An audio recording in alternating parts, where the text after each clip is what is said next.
Doctor Q തുടരുന്നു. ഇപ്പോൾ കുട്ടികളിലെ വൃക്കരോഗങ്ങളെക്കുറിച്ചാണ് സംസാരിച്ചുകൊണ്ടിരിക്കുന്നത്.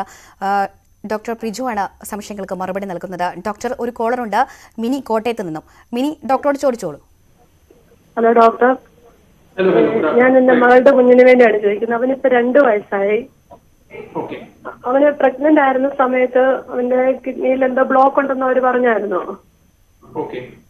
അപ്പൊ രണ്ട് വശത്തും ഉണ്ടെന്നാണ് അവര് പറഞ്ഞത്. അന്നെല്ലാരും 2 സൈഡിലും ഉണ്ട്. അപ്പൊ അവര് പറഞ്ഞത് ഡെലിവറി കഴിഞ്ഞ് കഴിയുമ്പോ ചില പിള്ളേരുടെ മാറും എന്ന് പറഞ്ഞു. അപ്പൊ ഡെലിവറി കഴിഞ്ഞു അവന് സ്കാൻ ചെയ്തപ്പോഴും അതുണ്ട്. അപ്പൊ അവര് വീണ്ടും ഇടയ്ക്കിടയ്ക്ക് സ്കാൻ ചെയ്തോണ്ടിരിക്കുക. അപ്പൊ ഒരു കിഡ്നിയിലെ കുഴപ്പമില്ല, മാറി. മറ്റേ കിഡ്നിയിലെ 14 മില്ലിയാന്ന് പറഞ്ഞു തടസ്സം.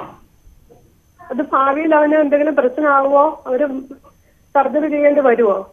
ഓക്കെ, അപ്പൊ ഈ അസുഖത്തിന്റെ പേര് ആന്റിനേറ്റൽ ഹൈഡ്രോനെഫ്രോസിസ് ആണ്. അതായത് കുഞ്ഞ് വയറ്റിൽ ഇരിക്കുമ്പോൾ തന്നെ കിഡ്നിയുടെ ഒരു സൈഡോ അല്ലെങ്കിൽ 2 സൈഡിലോ വീക്കം വരാം. ഈ വീക്കം എന്ന് പറഞ്ഞാൽ ഫ്ലൂയിഡ് കൂടുന്നതുകൊണ്ടുള്ളതിന്റെ വീക്കമാണ്. അപ്പം മാഡം അതുപോലെ തന്നെ മിക്ക കുട്ടികൾക്കും ജനിച്ചു കഴിഞ്ഞിട്ട് ഈ വീക്കം പതുക്കെ കുറയേണ്ടതാണ്.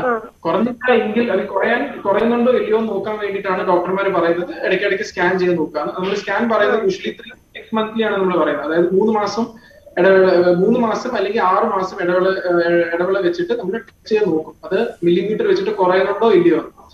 7 മില്ലിമീറ്റർ കയ്യിൽ വരുവാണെങ്കിൽ നമ്മൾ യൂഷ്വലി അതിനെ കൺസേൺ ചെയ്യേണ്ട ആവശ്യമില്ല, അത് തന്നെ മാറിയിട്ടുണ്ട് എന്ന് തന്നെ നമ്മൾ വിചാരിക്കും. പക്ഷേ അതിനേക്കാളും കൂടുവാണെങ്കിൽ, ഇപ്പം നേരത്തെ പറഞ്ഞ പോലെ 14 മില്ലിമീറ്റർ ഒക്കെ ആണെങ്കിൽ നമ്മൾ കൂടുതൽ ടെസ്റ്റ് ചെയ്തിട്ട് ആ സൈഡിലുള്ള കിഡ്നിക്ക് വേറെ എന്തെങ്കിലും ബുദ്ധിമുട്ടുണ്ടോ ഇല്ലയോ എന്ന് നമ്മൾ നോക്കണം. അതായത് സംടൈംസ് യൂറിനിൽ ബാക്ക് ഫ്ലോ ഉണ്ടാവാം, അതായത് ഒരു റിഫ്ലക്സ് എന്ന് പറഞ്ഞൊരു കണ്ടീഷൻ ഉണ്ടാവാം. അത് കാരണം കുഞ്ഞിന് ഇടയ്ക്കിടയ്ക്ക് യൂറിനറിയുടെ ഇൻഫെക്ഷൻ വരാം. അപ്പോ നമ്മള് ആ ടെസ്റ്റും നമ്മള് ഫംഗ്ഷൻ സ്കാൻ എന്ന് പറയും, DTPA എന്നൊരു ടെസ്റ്റ് ചെയ്തിട്ട് ആ സൈഡിലുള്ള ഫ്ലോ എത്രത്തോളം ഉണ്ട് എന്ന് അറിഞ്ഞാലേ നമുക്ക് നെക്സ്റ്റ് സ്റ്റെപ്പ് ചെയ്യാൻ പറ്റത്തുള്ളൂ. ചില കുഞ്ഞുങ്ങൾക്ക് 15 മില്ലിമീറ്ററിന്റെ മേളിൽ വരുവാണെങ്കിൽ സർജറി ചിലപ്പോൾ ആവശ്യം ഉണ്ടായിരിക്കും.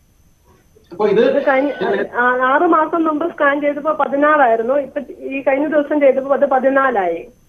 അപ്പൊ 14 ആവുകയാണെങ്കിൽ നമുക്ക് ഇനിയും വെയിറ്റ് ചെയ്യാം. പക്ഷെ ഞാൻ നേരത്തെ പറഞ്ഞ MCയും DTPA ടെസ്റ്റും ചെയ്യേണ്ടതായിട്ട് ചിലപ്പോൾ വരും. എന്നാലേ നമുക്ക് മനസ്സിലാവത്തുള്ളൂ ആ സൈഡിലുള്ള ഫ്ലോന് വല്ല ബുദ്ധിമുട്ടുണ്ടോ ഇല്ലയോ. ഡോക്ടർ, കുട്ടികളിലെ വൃക്കരോഗങ്ങൾ കൂടുതലായും ഉണ്ടാകാനുള്ള കാരണം എന്താണ്? അതുപോലെ തന്നെ ജന്മന ഉണ്ടാകുന്ന രോഗങ്ങളാണോ കൂടുതലായും കുട്ടികളിൽ കണ്ടുവരുന്നത്? അപ്പം യൂഷ്വലി ഇപ്പം കൂടുതൽ നമ്മൾ കാണുന്നത് ജന്മന വരുന്ന കിഡ്നി രോഗങ്ങളല്ല. ഞാൻ നേരത്തെ പറഞ്ഞ പോലെ മെയിൻ ആയിട്ട് നമ്മൾ കാണുന്നത് ജനിച്ച് കഴിഞ്ഞിട്ട് വരുന്ന അസുഖങ്ങളാണ്. അതായത് നെഫ്രോട്ടിക് സിൻഡ്രോം പോലെ അസുഖങ്ങളാണ്. എന്നിരുന്നാൽ തന്നെയും congenital anomalies of kidney and urinary tract, നമ്മൾ അതിനെ കക്കൂട്ട് എന്നാണ് വിളിക്കുന്നത്, അങ്ങനത്തുള്ള അനോമലീസും കോമൺ ആണ്.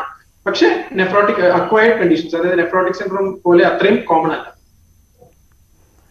ഏത് രീതിയിലുള്ള ചികിത്സാ രീതികളായിരിക്കും കുട്ടികളെ നമ്മൾ സ്വീകരിക്കുന്നത്? ഓക്കെ, അപ്പം ഞാൻ നേരത്തെ പറഞ്ഞ നമ്മൾ ഏറ്റവും കൂടുതൽ കാണുന്ന കണ്ടീഷൻ ആണല്ലോ നെഫ്രോട്ടിക് സിൻഡ്രോം. അപ്പൊ അതിന്റെ ട്രീറ്റ്മെന്റ് എന്താണെന്ന് വെച്ചാൽ നമ്മൾ ബേസിക് ട്രീറ്റ്മെന്റ് സ്റ്റിറോയിഡ്. കാരണം ഈ രോഗം ഒരു ഇൻഫെക്ഷൻ കാരണമാണ് വരുന്നത് യൂഷ്വലി. അപ്പം ഇൻഫെക്ഷൻ കാരണം വരുന്ന അസുഖമായിട്ടുണ്ട്. നമ്മൾ കിഡ്നിയില് ഒരു ഈസി രീതിയിൽ പറയുകയാണെങ്കിൽ കിഡ്നിയിൽ ഒരു വീക്കമാണ്. അപ്പൊ അത് കൺട്രോൾ ചെയ്യാൻ വേണ്ടിയിട്ട് ആന്റി ഇൻഫ്ലമേറ്ററി മെഡിസിൻ ആണ് സ്റ്റാർട്ട് ചെയ്യുന്നത്. അതിന്റെ മെഡിസിൻ ആണ് സ്റ്റിറോയിഡ് എന്നുള്ള ഒരു മെഡിസിൻ ആണ് നമ്മൾ യൂഷ്വലി സ്റ്റാർട്ട് ചെയ്യുന്നത്.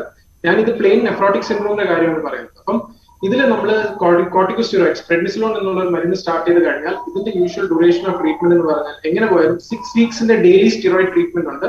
ഈ ഡെയിലി സ്റ്റിറോയിഡ് ട്രീറ്റ്മെന്റിൽ നമ്മൾ നോക്കും എത്രത്തോളം റെസ്പോൺസ് കുഞ്ഞിനുണ്ടാവുന്നു. ഈ നേരത്തെ പറഞ്ഞ പോലെ പ്രോട്ടീൻ യൂറിന്റെ ലീക്ക് ആവുന്നതിന്റെ അളവ് നമ്മൾ പിന്നെ മെഷർ ചെയ്തുകൊണ്ടിരിക്കും. കുറയുന്നുണ്ടോ ഇല്ലയോ നോക്കും.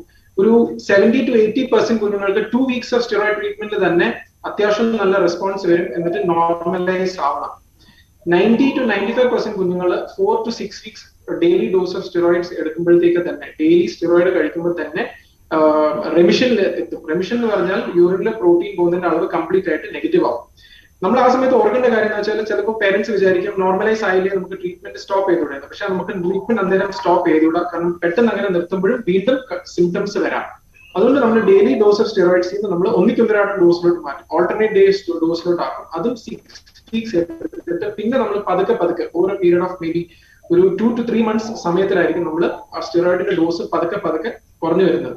ഈ സമയത്ത് കുഞ്ഞിന് വീണ്ടും റിലാപ്സ് ആവാം, കുഞ്ഞിന് വീണ്ടും സിംറ്റംസ് കാണിക്കാം. ചില കുട്ടികൾക്ക് നമ്മൾ സ്റ്റിറോയിഡ് ഡിപെൻഡൻസ് കണ്ടിട്ടുണ്ട്. അതായത് നമ്മൾ daily dose of steroid treatment ചെയ്ത് ഒന്നിക്കുന്നൊരാളും കൊടുക്കുമ്പോൾ ചില കുഞ്ഞുങ്ങൾക്ക് റിലാപ്സ് വരാം. കാരണം അവർ ആ സ്റ്റിറോയിഡ് ഡോസിനോട് ഡിപെൻഡന്റ് ആവുന്നത്.